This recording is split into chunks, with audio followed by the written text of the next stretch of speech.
لفظ دین کا جو مفہوم ہے،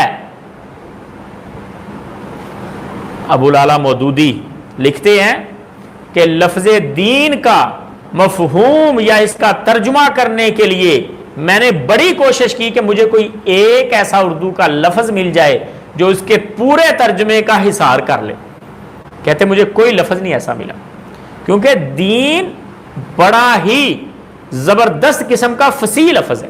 میں اگر اس کا ترجمہ نیکی کرتا ہوں، عبادت کرتا ہوں، یا زندگی کا کوئی انداز کرتا ہوں، یا کوئی چلنے کی راہ کرتا ہوں، صراط کرتا ہوں، راستہ کرتا ہوں، تو وہ سارے اس کے معنی کو سمیٹتا نہیں ہے. کہتے پھر ایک لفظ مجھے ایسا ملا جو کافی حد تک اس کے معنی کو سمیٹ لیتا ہے، لیکن مکمل وہ بھی نہیں کرتا. انگلش کا لفظ اسٹیٹ، یہ مولانا مودودی نے لکھا. وہ کہتے ہیں اسٹیٹ دین کا یہ مطلب ہے کہ مکمل ضابطۂ حیات، جس میں آپ کی انفرادی زندگی بھی شامل ہو، آپ کی مسجد کی زندگی، آپ کے گھر کی زندگی، آپ کے حکومتی معاملات. یہ دین جو نبی علیہ الصلوۃ والسلام ہمیں سکھا گئے.